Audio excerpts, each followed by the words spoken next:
we are hovering above Earth. We're going to take a little tour today of our area. So, why don't we start by going to Washington, which is our home state, the Evergreen State. And there we are. So, we are located on the western side of Washington. Here we see Seattle, Tacoma, Olympia, and the Olympic Peninsula over here. We have a lot of peninsulas over in our area. As you see in this little corner of Washington, we have a lot of these little waterways that come in. So they are from the Strait of Juan de Fuca, and that is supplied by the Pacific Ocean. So this is all Pacific Ocean water that is surrounding us. So we are actually located right here on the Kitsap Peninsula. So a peninsula is surrounded by water on three sides. So here we have the Olympic Peninsula. So here's the Olympic Mountains covered in their year-round snow. They're glaciers. And then here, between the Olympic Peninsula and Seattle, we have the Kitsap Peninsula. So we are surrounded by all kinds of water. And the only place that we are attached to land is this little tiny area here. You see the Olympic Peninsula, it's attached really good. It's got this big old long part that's attached. But us, we only have this little tiny part that's attached. So we are almost an island, but not quite. So this is Kitsap County here, and on the Kitsap Peninsula, and you see a lot of the water. So this would be Hood Canal here, and here you can even see the Hood Canal Bridge right there. The ferry out of Bremerton would come, it goes along here, comes out here, and then goes over here to Seattle. And then here is Port Orchard. Here's that water. Here's the shipyard. You can see all of you even see some of the ships there. So that's called Sinclair Inlet right there by where the shipyard is. This is Washington Narrows, which goes underneath the Manette Bridge, which is right here. And then the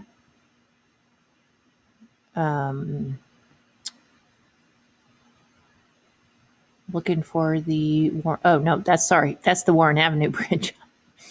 And then this is the Manette Bridge over here. So this is the Manette Bridge. This is the Warren Avenue Bridge. So this is the Manette side of Bremerton.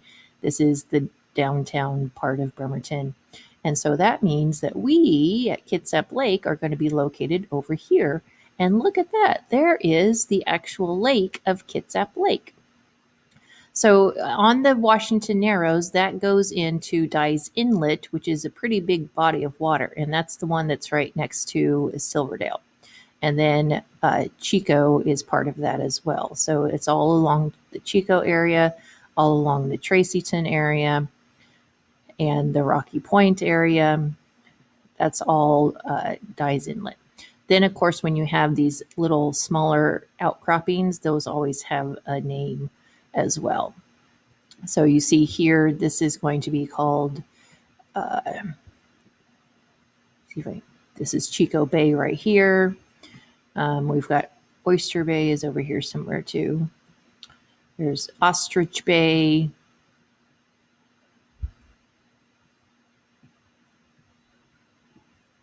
What else have we got over here?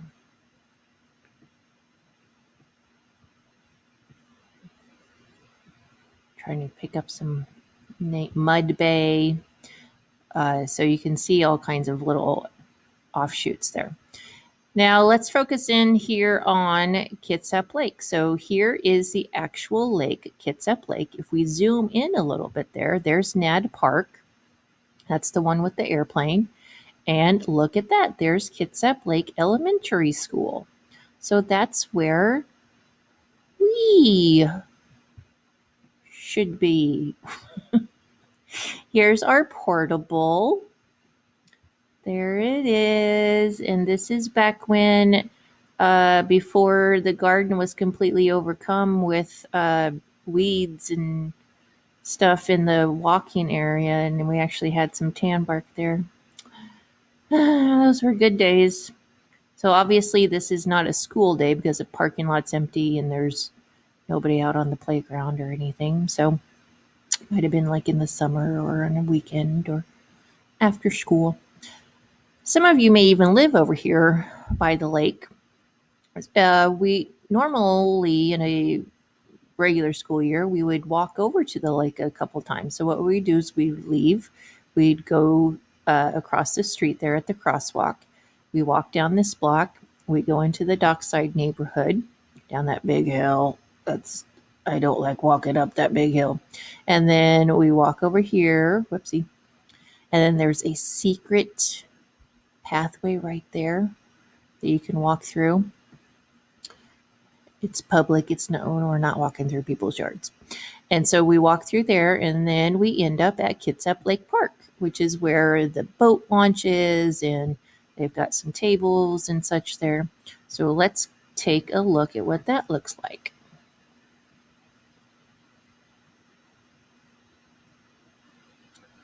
So this is what Kitsap Lake Park at Kitsap Lake looks like. There's a field over here, some tables, restrooms. There's a fishing dock there. There's another one over here. There's a boat launch that goes right down here. This is where we will be doing our water testing, which you will be seeing in a day or so. And so that's what the lake looks like. This is obviously in wintertime because you see all the frost. So that is Kitsap Lake. So let's go back up above, take our eagle eye view. And here, all these little green things, those are lily pads. When Mr. Johnson and I went over there to do the water testing, there were all kinds of frogs around there. And they were just hopping all over the place. It was pretty cool. All right, so here's the lake. So this is it's a pretty good sized lake. It's approximately 250 acres on the surface. So all of this area, that's pretty big. The deepest it is 29 feet in one area. Generally, on average, is about 18 feet average depth, which is a good depth. It's a naturally occurring lake, so it was carved out by a glacier that went through a long time ago and filled up with water and gave us Kitsap Lake. So there's actually an inlet to the lake, water that filters into the lake down here somewhere. I'm not real sure where, but somewhere down here, because I do know that this wetland area filters that water so that the water coming in is pretty clean. And a fascinating fact that I learned from a gentleman who works at the health department who studied Kitsap Lake a lot, he said that the water is actually replaced every 18 months. So every 18 months, it's new water in there. So Kitsap Lake is a heavily polluted lake, and a lot of that has to do with the sediment that is at the bottom. It's phosphorus or something to that effect, which causes a lot of the pollution. Sometimes it's caused by septic tanks that leak in. Sometimes it's caused by stormwater runoff, and that's what the biggest concern right now is with Kitsap Lake and keeping it unpolluted and clean is the stormwater runoff and chemicals from people's lawns and cars and pollutants getting into the water that way. So the water comes in here, and then it exits the lake over here because if it's replaced, it's got to leave some way, right? So it actually exits here and goes into Kitsap Creek. So you see Kitsap Creek here. And so it goes, I'm going to zoom in a little more so you can see it better. It goes along here and along here, and then it empties into Chico Creek. So then Chico Creek takes the water and goes along here to the Chico Salmon Viewing Park, which we will be taking a tour of as well. And it goes along here, and then it goes out here, moseying around, goes under the highway, comes out here, Erlin's Point, and you see these beautiful dendritic arms coming off of the water coming out. So that's the sediment that's being deposited there. And that's just beauty right there. And then all that water goes into Chico Bay. So this water right here would be called an estuary because it's a combination of the fresh water coming out of the creek entering into salt water. Because this salt water is all part of Puget Sound, which is part of your Pacific Ocean water. So all of that is one water. So that's salt water that you have there. So then the water, so that water that's in Kitsap Lake eventually empties into Dyes Inlet. So if there's any kind of contaminants in Kitsap Lake, then that's going to eventually end up in Dyes Inlet. And so if it's, we don't want it dumping a lot of pollutants there because that's going to then affect the wildlife that's living in the ocean water, not just the wildlife that's living in Kitsap Lake. So let's zoom back in there real quick. So this is where, to kind of get your bearings, this is where it is located. So here's the school. Here's Nad Park, the one with the plane and the Frisbee golf course. And then there's the highway. And over here, we have the Chico Salmon Viewing Area. Let's take a look there real quick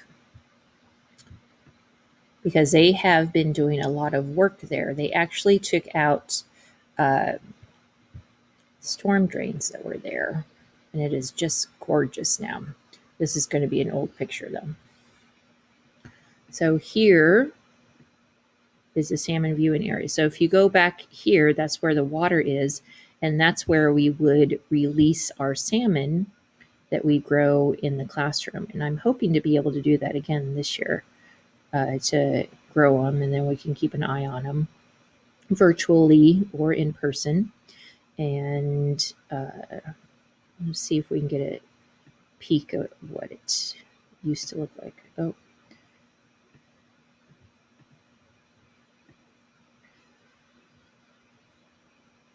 I want to show you underneath the road there where the salmon used to have to go because it was a pretty little narrow area, just concrete box essentially. Can't really see it here. So they have done a lot of work and really cleared that out, and it's like huge. So the salmon have tons of room to go through there now. It's pretty cool. So we'll be taking a closer look at and learning more about that in the weeks to come because it is going to be salmon spawning time pretty soon. All right, so that is our conclusion of our tour of Kitsap County and the Kitsap Lake area. I hope you enjoyed it. So we will see you later.